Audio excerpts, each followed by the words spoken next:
opportunity for getting benefit, spiritual benefit by discussing the topics of Srimad Bhagavatam and for self-purification. So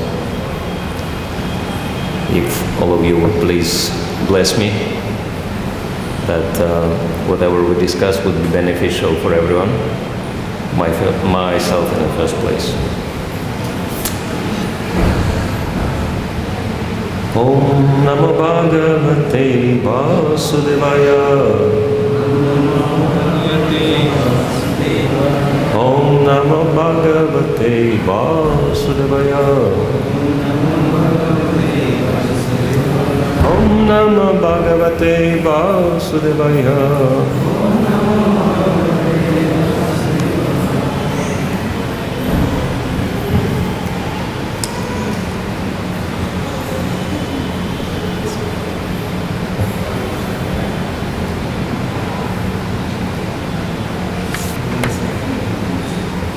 Text 30. Anyway, it's prose, so there is no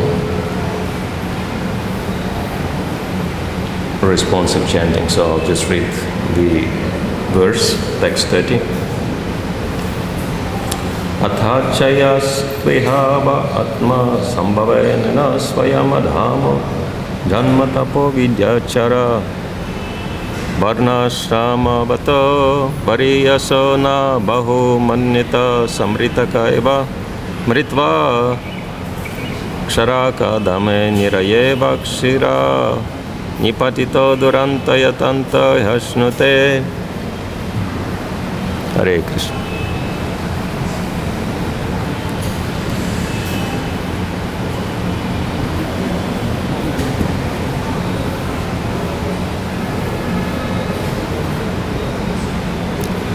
Anyway, we'll try to repeat synonyms. Atha, furthermore. Cha, also.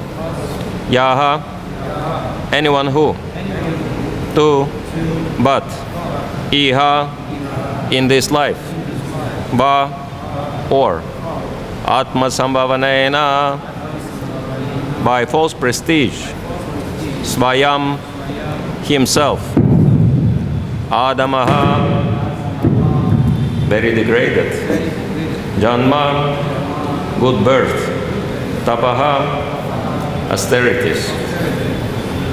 Vidya, knowledge. Achara, good behavior. Varnashramavata, in terms of strictly following the principles of Varnashrama. Variyasa, one who is more honorable. Na, not. Bahu, much. Manyata, respects. Saha, he. Mrikataha, a dead body. Eva, only. Mritva, after dying.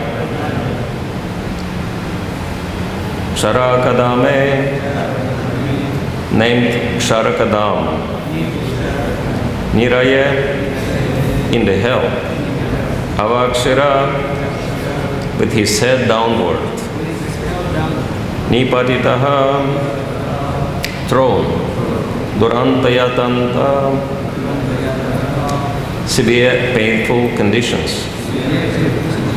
He, indeed, Ashnote, suffers. Translation and purport by His Divine Grace, A.C. Bhaktivedanta Swami, Srila Prabhupada Ki Jai. A low-born and abominable person who in this life becomes falsely proud, thinking, I am great, and who thus fails to show proper respect to one more elevated than he by birth, austerity, education, behavior, caste, or spiritual order, is like a dead man, even in this lifetime. And after that, he is thrown headfirst into the hell known as Ksharakadam. There he must greatly suffer great tribulation at the hands of the agents of Yamaraj. Purport. One should not become falsely proud. one must be respectful toward a person more elevated than he by birth, education, behavior, caste, or spiritual order.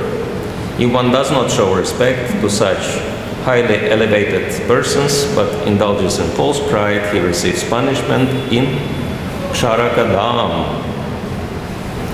So one more hellish planet is described, called Ksharakadam.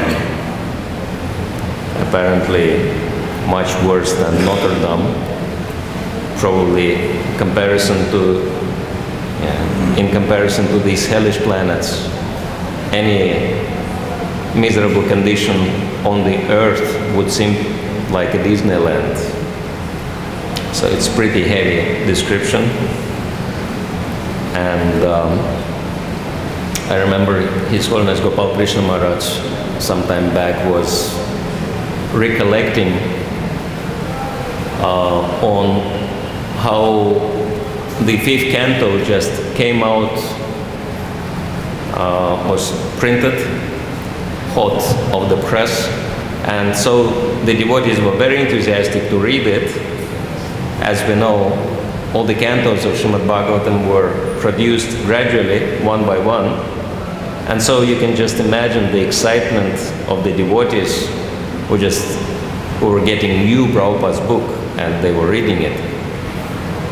And of course they were very enthusiastic, because these kind of descriptions, such elaborate explanation of what's happening in the universe, not just that there is heaven and hell, but what's happening in heaven, what's happening in hell, what is the structure of the universe, etc. It's not really available anywhere.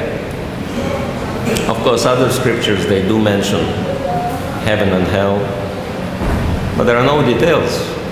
Like for hell, it just says the lake of fire, that's it.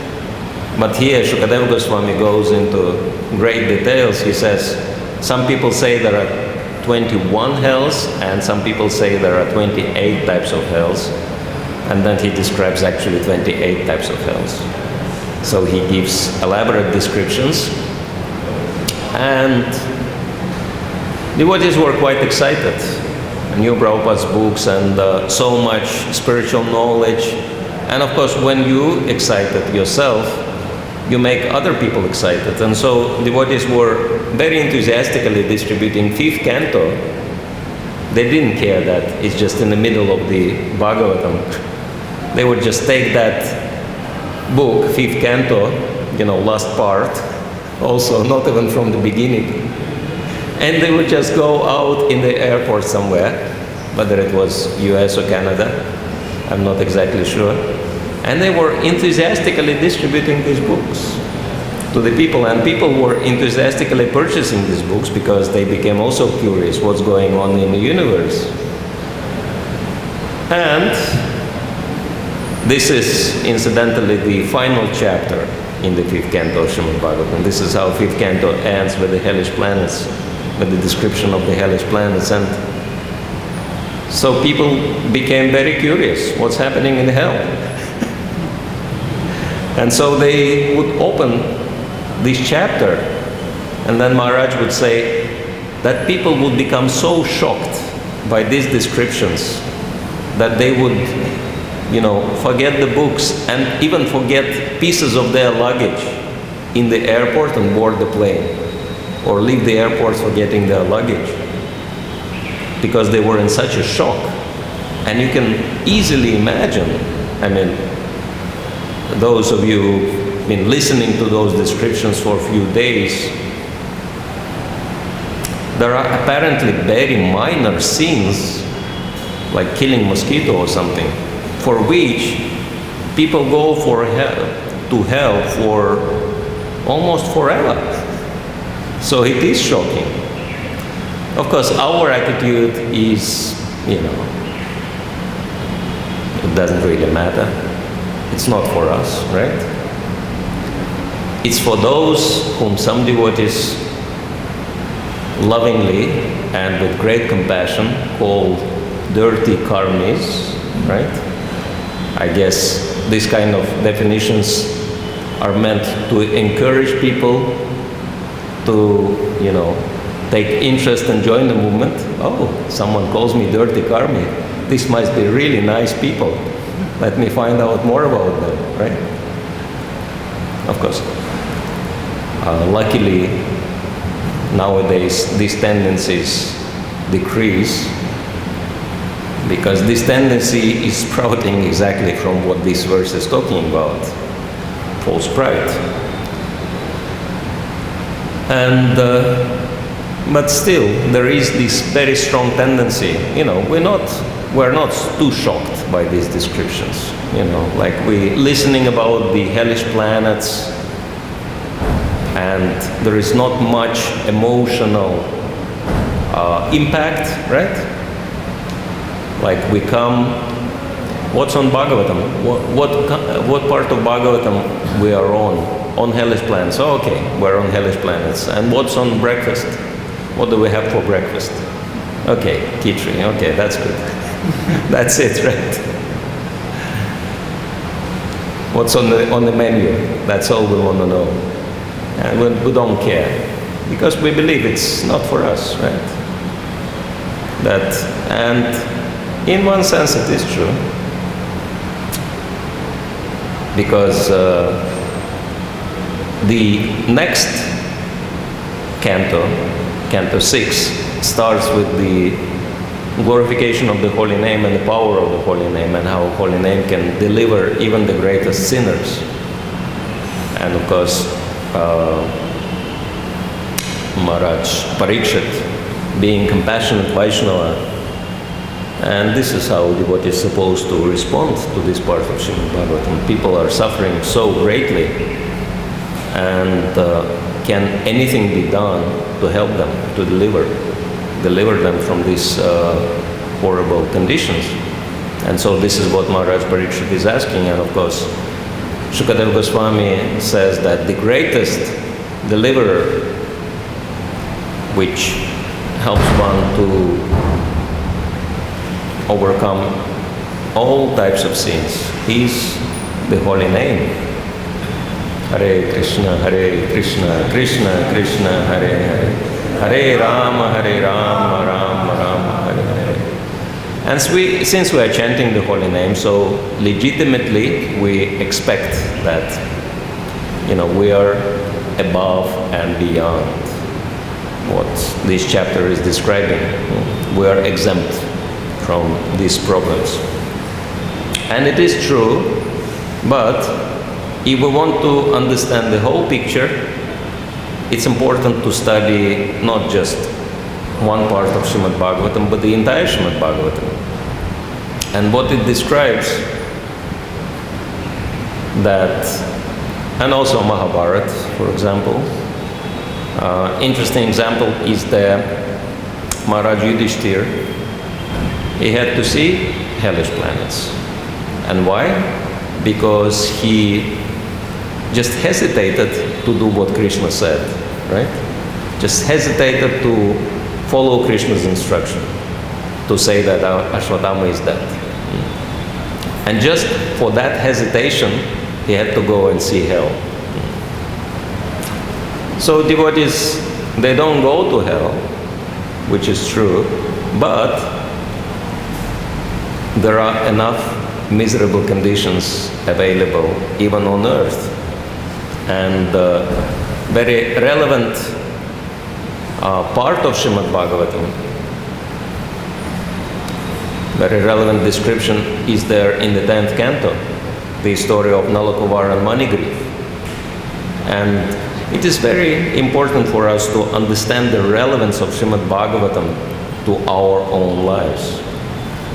And so, if we look at Nalakuvar and Manigriv, they were actually devotees, because their father was very exalted devotee, demigod.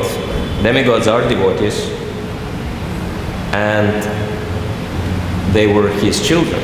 So automatically they were born in devotee family, and so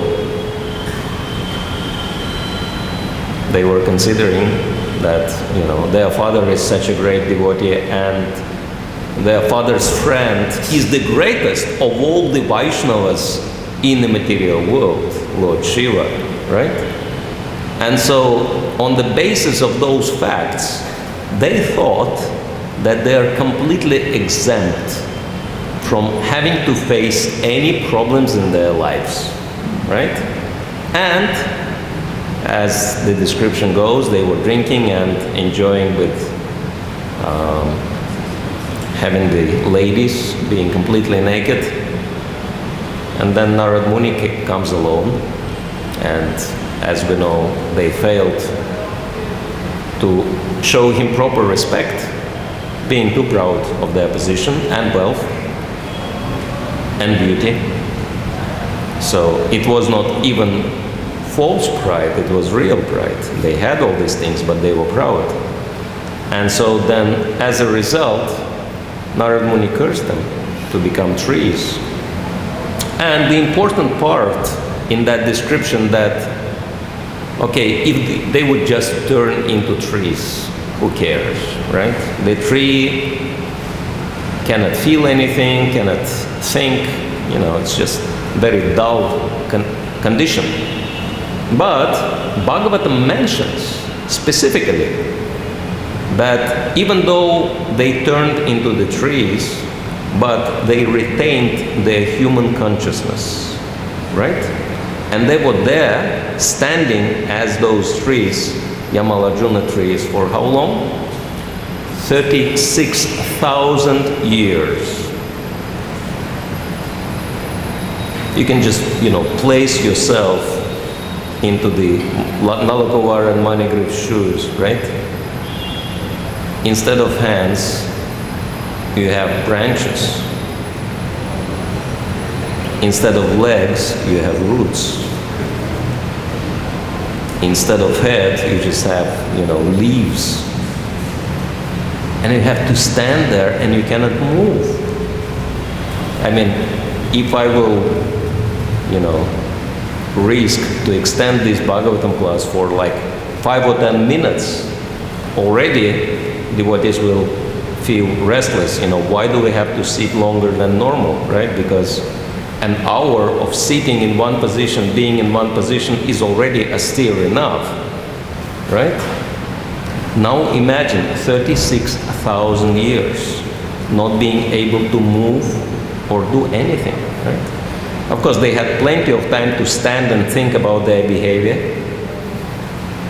And of course, when they finally got delivered, of course, the prize, the blessing which Narad Muni gave them on the top, that they will be delivered by the Supreme Lord, personally, it was all worth it.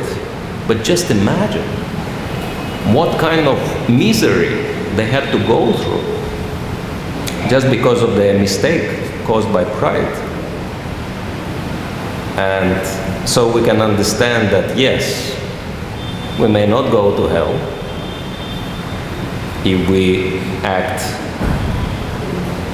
in a way which is described here, but we may end up going through hellish, miserable condition in this lifetime or in the next lifetime or whatever. It may be quite severe. So that's why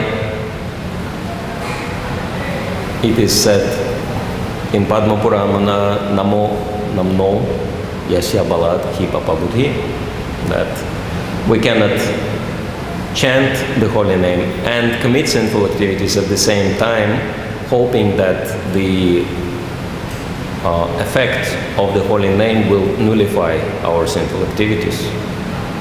Because Krishna is not a fool, so he knows what we are doing exactly and what our intentions are. He can read our minds. I mean, it's not a big surprise. In Vrindavan, so many people can read our minds.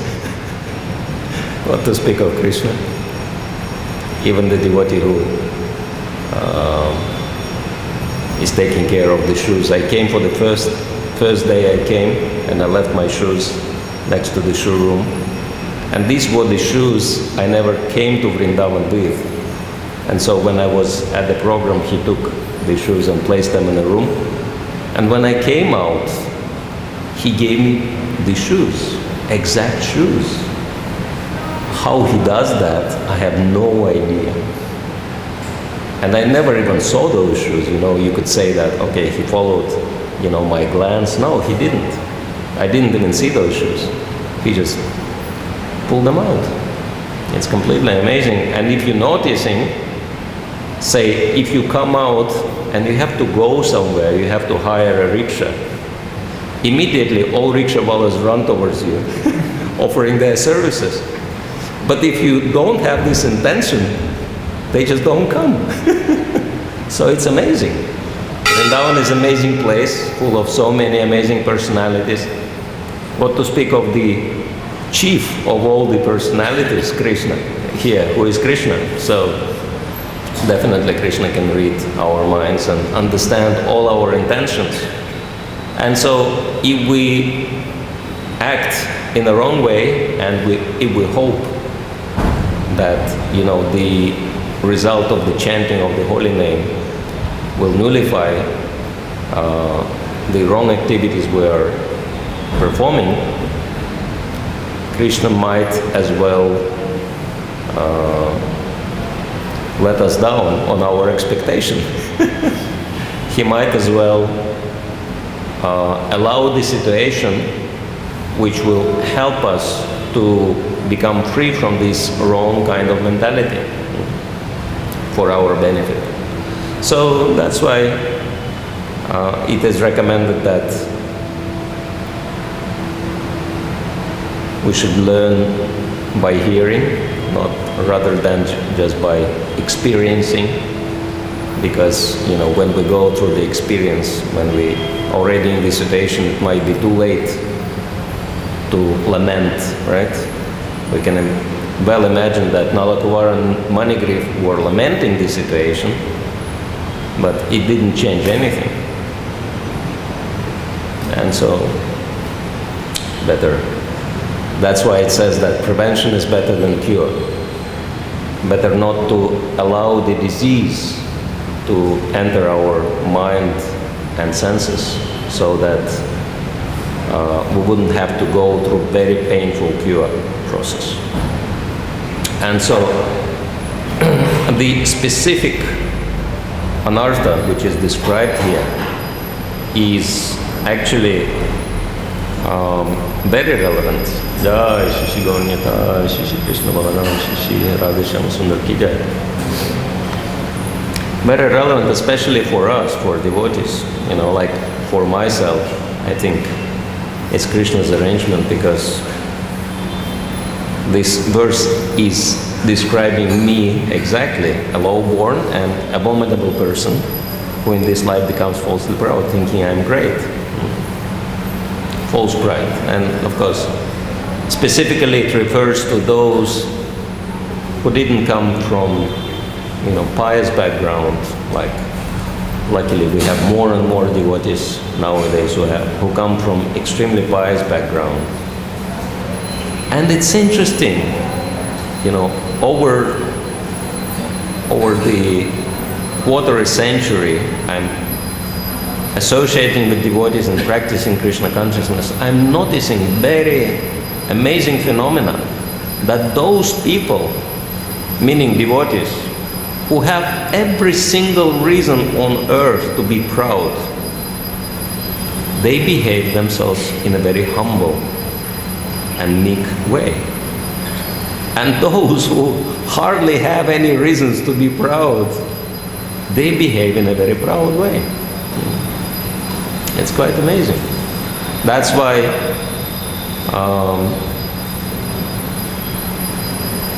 of course the biggest example in my mind is Chaupati devotees. Amazingly qualified and amazingly humble at the same time, which is mind-blowing. And there are many other personalities like that. I remember one time I was taking a treatment in Udupi, doing Panchakarma, and my doctor, he was an associate professor in Ayurveda. He was only 27 at the time, and he spoke Sanskrit better than English, and his English was absolutely perfect. He knew a number of languages, and he perfectly knew yoga, astrology, what to speak Ayurveda. He could quote like dozens of verses from Charaka Samhita, just explaining to other doctors what to do, what not to do, just backing up with Shastra, etc. And he was expert in astrology. Later I found that he comes from the family, his father is world-renowned Sanskrit scholar who traveled around and taught Sanskrit in so many different universities.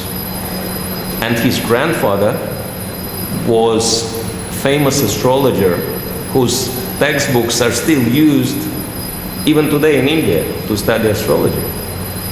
And so he comes from this kind of aristocratic Brahmana Vaishnava, Ramanuja line family. And then here I come to take a treatment, and I have tilak and this kind of dress, and he kind of looks at me puzzled, and he said, how come that you are wearing Vaishnav tilak and you have this dress? And so I'm explaining to him that it's by the mercy of Srila Prabhupada that people like myself got the opportunity to practice Krishna Bhakti. And then I'm telling him a few things about Srila Prabhupada. And he says, really, all over the world, people are taking to Bhakti Yoga? That's unbelievable. And I'm saying, yes, because Prabhupada wrote so many books, and they are published in so many languages, and so many people take up to the devotional service. And he said, I would love to read his books. And I said, no problem. And they have local temple in Udupi, so I purchased Bhagavad Gita and a few other small books, and I brought him as a gift. It's always good to have friendly relations with your doctor, just in case. Give him some gift. So I'm bringing him these books, and I'm telling, please take these books, this is a gift for you. And he takes those books, especially Bhagavad Gita, with such a great respect, and touches them to his head, and with great care opening, and he started reading Bhagavad Gita. And he says, I cannot thank you enough. So please tell me, how much do I owe you for the books? I'm saying, it's just a gift. I'm not expecting anything. Please take it as a gift. And he says, no, I want to pay. I'm saying, no, don't worry about it. It's not a big deal. These books are not expensive. And then he looks at me with tears in his eyes, and he says, you don't understand.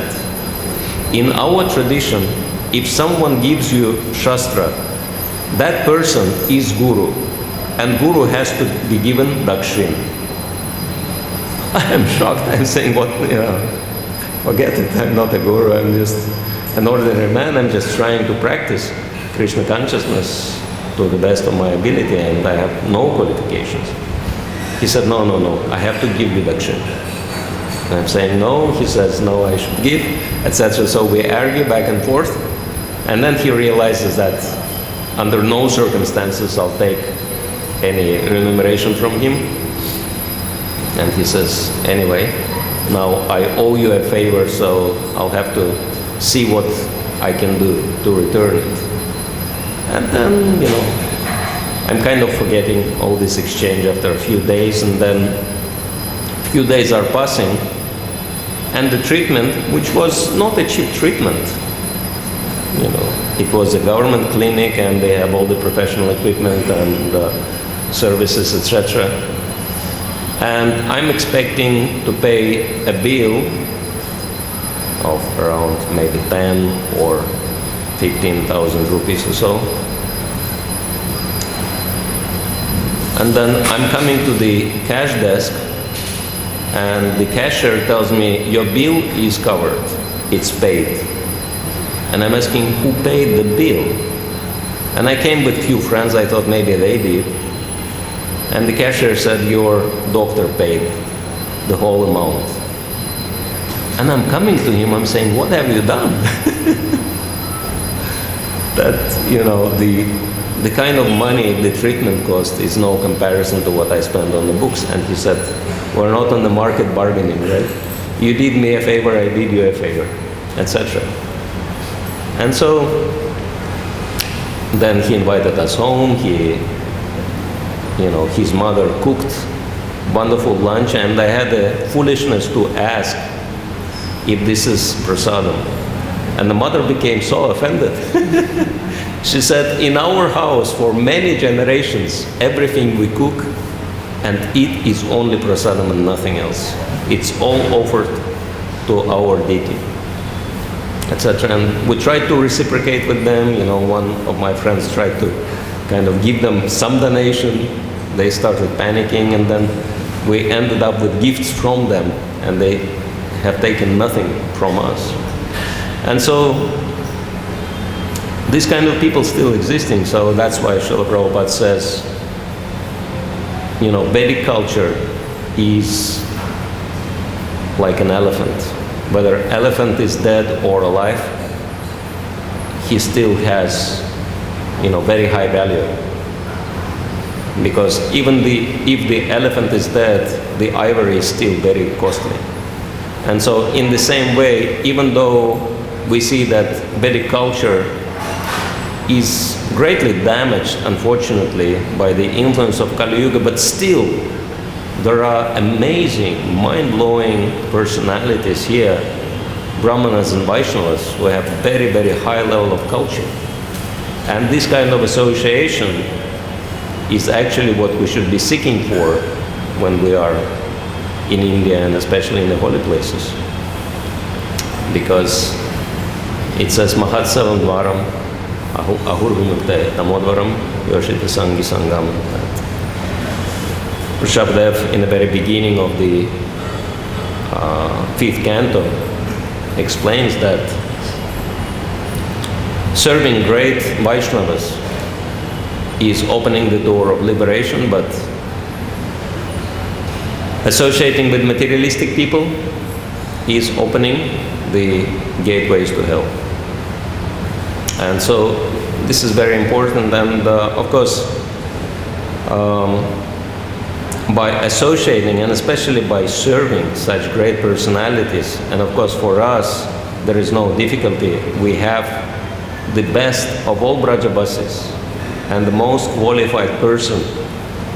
We can not only associate but serve to our heart content. And who is that? Srila Prabhupada. Srila Prabhupada is the exalted resident of Sri Vrindavan Dham, who comes from the most qualified aristocratic Vaishnava background. And so for us it is very easy.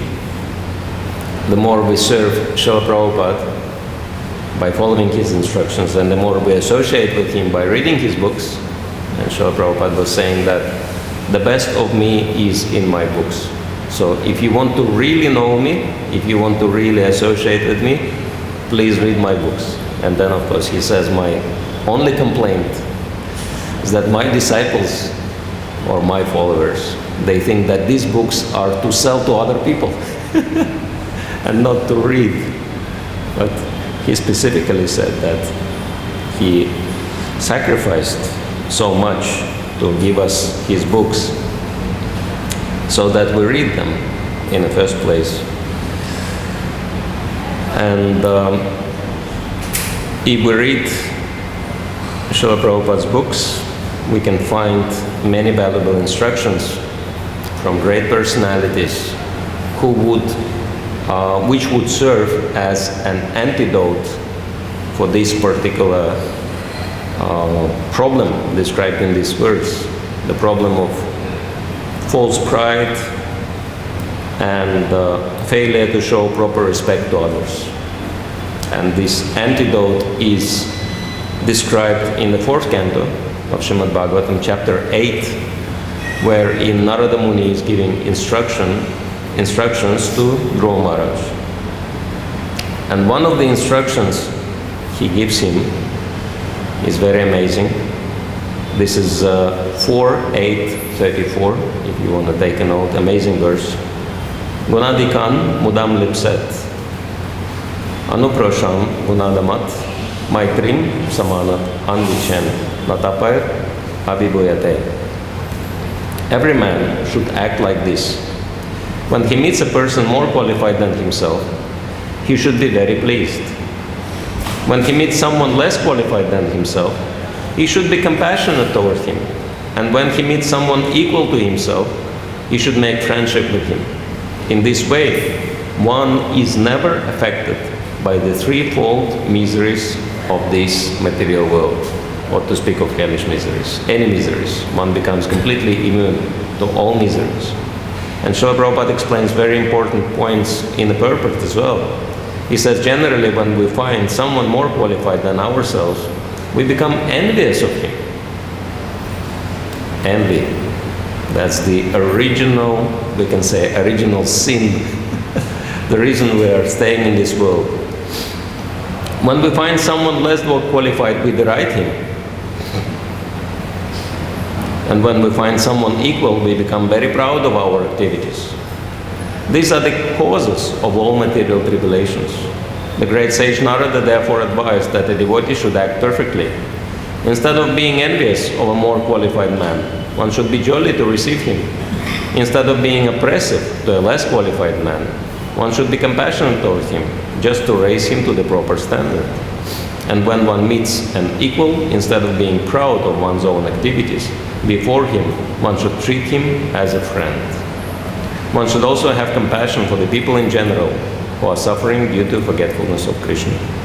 These important functions will make one happy within this material world. So that's a perfect instruction, and of course, it takes a lot of purification and blessings to develop this kind of mentality, especially for those like myself who are not fortunate enough to be born in a perfect family and have all the perfect qualifications. So I need all the blessings from all the devotees. Just wanted to use this opportunity to ask you to please bless me so that I would develop a proper conduct and never fall victim of very dangerous, and this very dangerous anartha, pride, because pride leads to fall, unfortunately.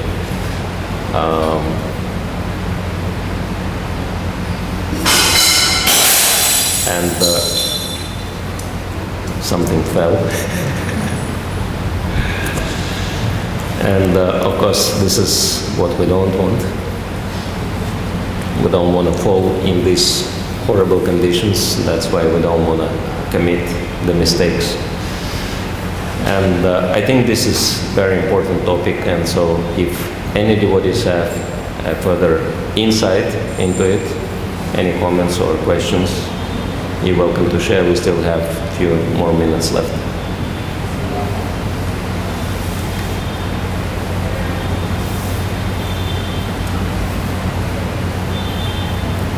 Of course, I understand that all the devotees here are extremely humble, and you never had any problems with this particular anartha.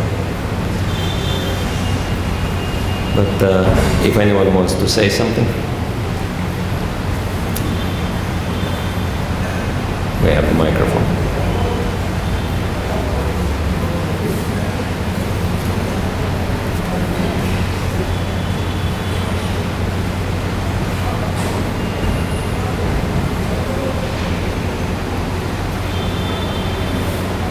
All right, so if you have a question, okay.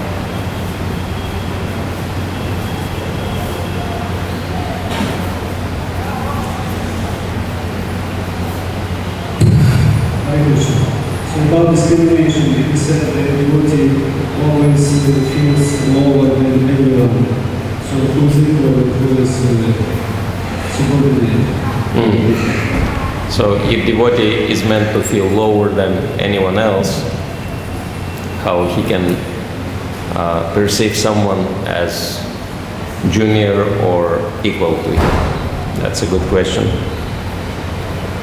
Of course, when we speak of the devotee on the topmost level, Paramahamsa or Uttamadhikari, this is how he feels. That there is no one more fallen than me. There is no one more unqualified than me.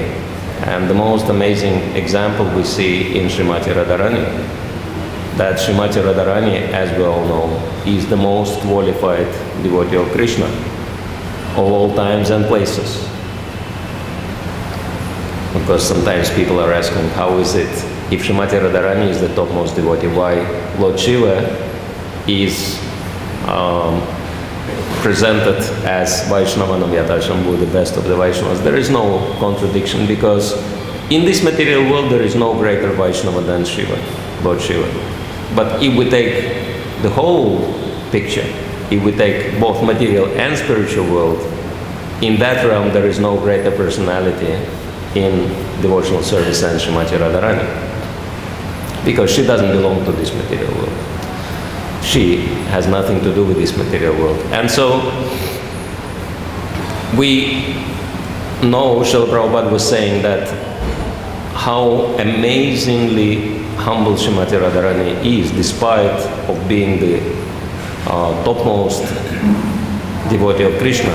When she brings someone to Krishna and introduces new person to Krishna, she says, Krishna, please accept that devotee. He is more qualified, or she, whatever the case. She is more, or yeah, whatever. This devotee is more qualified than me. And Krishna is, in such a state of shock after this statement that he just says, okay, no problem. Because, it's an unbelievable statement. But this is how Srimati Radharani is, because she is the topmost Vaishnava. So her level of humility is also topmost.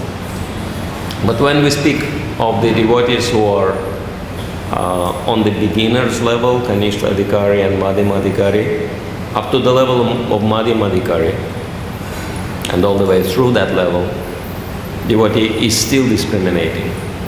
Okay, that these people are devotees, and I should make friends with them. These people are innocent, so I should show compassion towards them. This is the Supreme Lord and His representatives, pure Vaishnavas, so I should serve them. And of course, envious people who have bad qualities, demoniac qualities, I should keep distance from them. So, in this way, devotee is discriminating until he or she is reaching the topmost level. Hare Krishna. Please, Mataji, if you can hand the microphone back.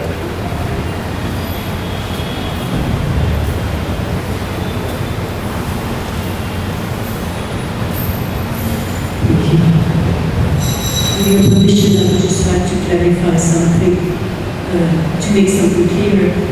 That the Madhyama Adhikari who rejects the envious, he does not do so out of pride or anything. It's just that he knows that if he tries to preach to the envious, they will become more envious and more offensive. And therefore, out of compassion, he rejects them and keeps them away. Yeah, thank you.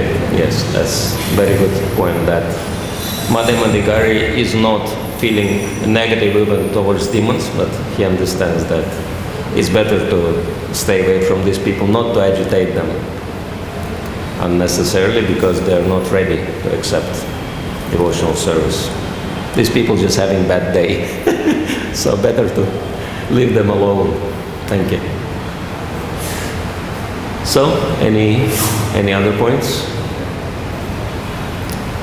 Okay, so we'll finish a little early Grandharaj Srimad Bhagavatam ki jai, Srila Prabhupada ki jai, Gaur Premanande.